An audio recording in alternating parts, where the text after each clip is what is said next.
www.casarima.fr. Vice-président, Tomonique, les qui n'ont pas de cercle, tu as un solo, tu as pas réaction les années. Bon, depuis déjà le jour où tu as pris Yango, nous étions tristes. Le psycho, je crois que le dernier jour où tu as la tristesse est encore forte parce que c'est là que tu se rends compte que tout le monde en a ressuscité. Tant qu'on a mort, on se disait, espoir est là qui, comme il y avait de prophéties, on croyait aussi que même le 28, c'était notre souhait. Bon, c'est vrai que je dis que tout ça là-bas souhait n'a pas prophétie. On avait souhaité que, sincèrement, si ça ne dépendait que de nous, à ce quoi les sous pour notre mais Dieu a décidé autrement. Je crois que nous ne pouvons que commissailler. Maintenant que nous sommes dans le cimetière, je crois que nous sommes que nous kundaye et puis peut-être au monde a vraiment le suscité. Nous avons le coup de président Ozagi Libanamboka papa, prophétie Morebi, imaginez tamo na internet na télévision papa. La Bible nous demande de ne pas refuser la prophétie, mais de l'examiner papa. Est-ce que vous avez eu le temps de prier pour la maman parce que pas prier pour assez quand même papa. Bon, personnellement, je crois que j'ai toujours dit que ne faisons pas de nos sentiments une prophétie. L'église lelo est commis sentiment, c'est-à-dire pour ça même ngai pour ça que assez quoi. Les gens à force ya pour ça pouvaient rêver que Nandoto Marie Misama Sekui. Mais ça n'était que nos sentiments, ça n'était que la pensée nabiso. Alors ça n'a pas été fait prophétie on est qui samité. Nous devons dire que ce n'était pas de prophétie qui n'ont pas sentiment nabiso. N'engé pour ça nabiso qui de quoi c'est quoi les sous. C'était même pas question d'examiner, c'était tout simplement question de bon sens et autant à comprendre que la dame est venue jusqu'ici, on a refusé qu'elle entre. Bon, jusque-là, moi je me dis parce que elle était à l'hôpital. Notre soeur, Ok, on a refusé pourquoi? Bon, moi je suis arrivé un peu plus tard, donc je ne sais pas comment et qu'est-ce qui s'est passé, mais je ne croyais pas, moi personnellement, c'était notre souhait, mais je ne croyais pas en la prophétie encore. C'était notre souhait, mais maintenant on dit vraiment parce que la soeur a été embaumée, et quand on dit embaumée, on l'a vu au sur la carte. Donc je crois que Ezaki Posanaye, et c'est matérialisé par la prophétie. C'était aussi notre souhait à tous, mais Dieu a fait les choses telles que Alingaki, Nzamba Zolokoum. Papa Aimé, vous êtes artiste, vie artiste, c'est via la critique. Mais comment vous conservez ça? La sœur Marie est morte, elle est partie, les gens continuent à dire des choses mal sur elle. Ça vous fait comment vous, en tant qu'artiste? En fait, quand quelqu'un meurt, ceux qui l'aiment et de ceux qui ne l'aiment pas, c'est-à-dire que ils continueront à critiquer. Nous autres qui l'aimons, nous ne pouvons jamais faire ça. Vous autres là, jamais beaucoup ça et le Koana. Mais bateau balinga qui est pété même si nous autres en vie, il y a des gens qui nous aiment, il y a des gens qui ne nous aiment pas. Le jour où je mourrai, vous verrez mes ennemis. Mes ennemis viendront n'importe quoi, ça n'importe quoi. Nous tous tina lieu ya deuil juste parce que balingi va salir comme nous ils ont surprendre bisoté, mais seulement nous avons mais qui sachent tout simplement que personne n'est éternel sur terre et que bango pe mukolomusu ba kufa. Ce qu'ils sont en train de faire aux autres, un jour bango pe au salmer là-bas. Merci président. Shalom papa. OK, l'homme de Dieu, une question de curiosité, bando bazo là partout dans le monde. Toi qui professeur bimai qui fait que prier Saint Marie Misam en Kolamuka. La Bible nous demande d'examiner la prophétie. Yakobo et Angote. Mais c'est comme si vous, les artistes et musiciens chrétiens, vous avez refusé cette prophétie. Bon, il faut dire que moi, personnellement, on a mon touté, on a Facebook. Alors, dans on avec pas trop de considération, vu que nous n'avons pas de autorité et tout ça, donc voilà un peu. Mais sinon, comme tu viens de le dire, quand Dieu parle, s'il tient vraiment à faire quelque chose, on a besoin qu'on sait à mon touté. Donc jamais forcer que ça mototo salelo songolo pakal. Dieu a ses propres méthodes et quand il veut faire, il le fait. Donc si vraiment Dieu voulait faire ça, il allait le faire. Mais bon, sinon Nzambe moi bi place Moussali Naza et je pense que là où elle est dans la paix, elle est dans la gloire de Dieu, voilà. Merci beaucoup l'homme de Dieu. Merci beaucoup. Shalom ma sœur. Bonne santé. Bien papa. OK. C'est Esther Akawa to mona giolobi. Une question de curiosité aux parmi comité ancestral sur na ba frère Mekan. Il y avait une professeure Yebimagi que maman il faut pas prier les arroser quoi. mais on dirait que c'est profession, c'est temps il ça ndeko et c'est prier pour la Marie Missam mais boyoka qui profession o ebimaki. Ben en fait nayebi que ebimaki et tambolaki mais on avait prévu tant moko boye na morgue o esika ba pasteur basali ensemble basangana qui avant to bimisa corps ya sœur Marie na morgue to tika ki basala moi liturgie na bango et puis après to accompagner corps parce que ba programme ezala ki belé tu as vu comment ça s'est passé avec na morgue basala ki prière na morgue ba bato bakena na morgue ba pasteur bazalaki ba to tikele bango moi te liturgie na bango voilà.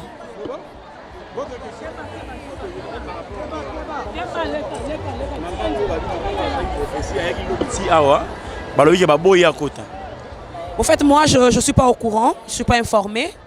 Il est vrai que Naïbi, il y a une prophétie à Bongo, mais la voir comme ça, non, non. Je n'ai pas vu et puis je n'ai pas remarqué. Voilà, c'est tout ce que je peux dire.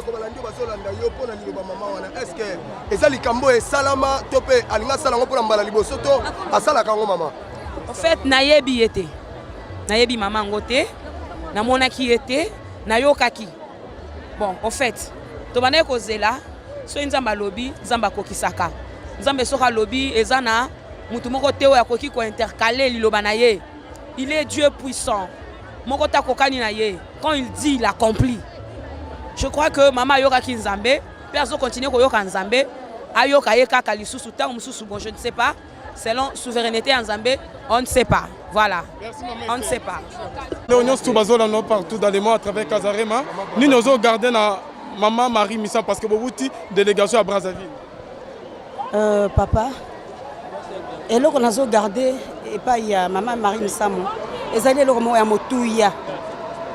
D'abord na âge naie, Zambie a bengiye azaki elenge. Akoli na yango. Kutu asina kokola te azo continuer kokola kaka mais nazo kumisa vraiment kolo pona papa oyo atiaki elembo penza ya kondima kati na Marie oyo apesaki ye makasi akoma lelo servante de Dieu Nzambe apambola papa wana oui papa ngo toyebi komone papa Shadrach Nzambe apambola ye poko oindre ndeko mwasi elenge ndenge wana pe mbula na mbula fandaka na mosala yango kino Nzambe bengi ye ça veut dire que mosala na Nzambe wana azane loko na Nzambe. Merci beaucoup maman. Voilà en tout cas corps au retour au bima l'accueillir ko kundase na biso la servante de l'Éternel Marie Missamu boyoki oyo ba musicien ba lobi na micro na biso par rapport à la profession et bima bien aimé dans le Seigneur mingi ya ko le bezate metozo kende ko luka mama Shaumba yango esika azali fidèle téléspectateur. Ça va bien papa. Maman profession aux animaux parmi comité ya am c'est tout ça na ba frère nous Esther accord Michel prophétie mo bima que non botikela Monseigneur Nzai mon temps à prier pour la maman qui est arrosée quoi. Mais c'est comme si bino bo refuser profession bo ko examiner. Bon, est-ce que maman waye? Oui, ayaki ba lobi que maman Shauma ayaki ba boy que akota na stade akota na mort. Bon, et là on est dans temps tant oyo maman c'est Marie azaki na morgue. Fallait maman ya akokisa message na ye. Siko le jour enterrement, maman yé moi été autorisé vous arrêter. C'est ça, chaque chose à son temps. Basali babende babengani fa ba kotsa. Vous le confirmez que babengana ki? Oui, babengani balobi mo babengana ki. Mutenga c'est exception yaya. Voilà, fidèle téléspectateur bino mo bozoyoka. En tout cas, tozo luka maman, Camille tozo luka maman. Tozo luka maman, to me un peu recevoir un grand merci na bande réunion surtout bazola na biso. OK.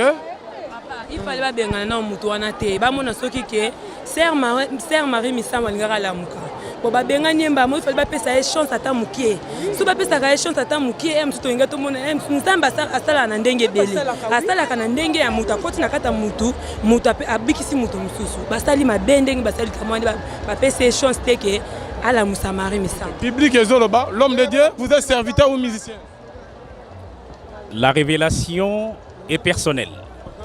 Il y a une prophétesse qui est arrivée de la France, n'est-ce pas, qui a dit que non. La personne de Maman Shaumba. Oui, Maman Shaumba qui a dit qu'on devait la laisser avoir accès au corps pour essayer de la ressusciter. Nous qui sommes chrétiens, croyons fermement que cela est possible. Mais on ne lui a pas donné une chance. Qu'est-ce qui se passe ici? Parce qu'on devait lui donner la chance. Si elle a eu cette révélation, elle était personnelle. Alors, lui donner une chance, et c'est aussi un test, vous savez. On devait l'éprouver dans ce sens-là, parce que ça allait permettre à ceux de la musique mondaine et dite profane de se convertir aussi au christianisme. Croire que ce que nous faisons n'est pas une pièce de théâtre, c'est du sérieux. Donc donner une opportunité à quelqu'un, moi je pense que ça serait noble. Mais tel n'a pas été le cas, je ne sais pas pourquoi on a éloigné le corps si rapidement. Et une interpellation aussi pour tous les chrétiens, tous nous sommes qui sommes encore vivants. Moi je dirais que Jésus-Christ aimerait que nous soyons identifiés. La Bible nous dit on identifie l'arbre par ses fruits. Et êtes-vous chaud ou froid? Vous voyez, ici, lorsque vous interviewez, le micro-baladeur va chez les musiciens mondains, ils disent Mutunabiso. Mutunabiso, vous êtes lingalaphone, vous comprenez la connotation de cette expression, Mutunabiso. C'est-à-dire quoi? Jésus-Christ est entré dans la maison de Zachée, il y a eu un impact positif, un impact chrétien sur Zachée, et il lui a dit aujourd'hui le salut est entré dans ta maison. Mais souvent, selon ce que j'entends dire, tel n'a pas été le cas. Si tu fumes de la cigarette, je donne un exemple, et que ton pasteur de l'église passe, tu vas jeter la cigarette ou la cacher. L'homme de Dieu, quelle est votre réaction? Parce que la Bible nous demande d'examiner toute prophétie l'homme de Dieu. Mais c'est comme si les artistes et musiciens chrétiens ont refusé ces prophéties. Quelle est votre réaction par rapport à ces refus? Bon, en tout cas, moi je condamne toute personne qui va réfuter comme ça. On a dit, il faut éprouver les esprits pour savoir s'ils sont de Dieu ou du diable. Là, ils ont tiré un jugement à distance. On n'a pas donné le champ libre à la personne qui a eu la révélation, soi-disant en France, pour faire le travail de Dieu. Vous comprenez? Là, nous serons en train de pécher. La Bible nous dit tout ce qui n'est pas fruit d'une conviction est un péché. Donc moi, je n'aimerais pas conclure dans ce sens. Merci beaucoup, l'homme de Dieu. Voilà, Yaka, éternel. Merci quand même pour notre soutien. Tout le monde a dit que maman Marie. Le lot, moi, non, Marie, Missama Kei. Réaction vraiment moté mais toujours pas si makasi ceux qui vont moningai nazawa vraiment naza na pasi na bandai déjà ko kolobango bande bandeli posta nsangwane inga nazaki libanda mboka koya nanga na kende komona libota na ya Marie pe lelo Marie atiki biso Marie akei na kumisika nzambe totika na ba souvenir rebelle oyo ndenga yaki na 100 jours de jeûne banzembu na ya yemba me pona musala nzamba azosala pona na kati na biso mais eloko na koloba bana nzambe nyonso balakisi bolingo nzamba pambola bango elakisi ke misala basala nzambe bazosala ezokota na bomo ya peuple nzambe en tout cas nalobika nzamba azwa lokumu to ani eloko mso akoloba te kasi nzambe akanisela biso kaka bolamu ya kopesa sulikabu ya modèle wana oyo ye azwi na mokili epai ya sœur Marie Misamo tika vraiment molimo na ye epema na kimia. Apôtre Kouloutou, bazola non partout dans le monde à Kazare Moza parmi comité ya AMCC. Papa, la Bible nous demande d'examiner toute prophétie, papa. Prophétie moi bimaki que maman Chaouma Mosala Nzamo failli que aya reprier pour la maman arrosé quoi. Mais vous c'est comme si vous avez refusé la prophétie, papa. Ouais, tu refusé d'ailleurs ngana zalaite na morgue. Moi na sala commentaire ezate na mambwana. J'étais pas à la morgue na habité banane baboya ki yakota. Banane, vraiment, je me réserve pour répondre à cette question. Voilà, papa, professeur Bimaki, il fallait que maman Chaouma aille reprier, mais il besoin d'examiner la prophétie. Mais Dieu est souverain. Maman Chaouma va moussel ensemble solo. Ngana yebiye, mungongo bazikisa ngona kisi na RTNC. A priya e bonga. A sekuse di abatu. A big sabato maladi. Mais ça limité. Pour prier, Dieu est souverain. Alors, je peux dire que mais vous avez parmi le comité. Nazaki na morgue. Naïba tu peux quitter. Mais ça m'a zalokum. Merci papa. Voilà fidèles téléspectateurs, binomo bozoyoka. Oh, chef, binomo bozoyoka baksa par rapport à Dikamongo. Non, na lobi kaka batu bana nzambe na Kinshasa baza na kimia parce na mona makambo mutu alinga sekuisa ebembe non nzambe basakana na yete. Ce qui est bembelingue c'est quoi? Il y a une barrière, tu sais, une sala. Et là, quand nous sommes en la barrière est là. Je crois, tu bonne là pour la Bible, c'est quoi? Mais ceux qui nous ont basé mon lit, mon moto, tu vas y un mensonge, il faut bembe c'est quoi? Non, il y a des gens moto na mutu ana tangu na ile kola ngonga Marie koka kinza mbazuye. Mais pourquoi tu vas y faut passer que c'est bembe? On va permettre en tout cas peuple nza imbo fongola misu boye ba ke mensonge ezali, kindo kipe ezali. En tout cas, le 29 mais na moni nzoto ke na cimetière. Ceux qui nous ont balinga yelinga kende te quand même. Vraiment bana nzambe ba kipa makambo wana te. Merci beaucoup. Notre bien-aimé, les frères Papi Komé, na maman Persina Mangano, na maman Mimi Dombele, na papa pasteur Feza Ramassian, na pasteur Feza Missia depuis Zurich, pe na papa Nabiso Richard Kabilwa, na Kapem, merci beaucoup. Philo Mokoya Bivens de Motika et Lola et Futa Mama Barbie Pemba, pe et on a l'album Alida Historia, na Binonyostu, Bonzambe, na Bonzambe, Lola et Zofte de Mona Bafilo Mokoya Ba, Vivens de Homo, National Interstar de Londres, Nkolo à mon abino, donc tout ça, Moussa Nabiso, moi des autres, premier Pesami Ming et Salami Makas Namatanga, tous à moyen au cimetière, en tout cas, toujours ça tout. Tout comme on a cimetière, celui que tout le monde en tout cas, il y a des états, les Azouaki Makamon, Namaboko, tout ça, Maloba et Akolobate, bien aimé dans les seigneurs.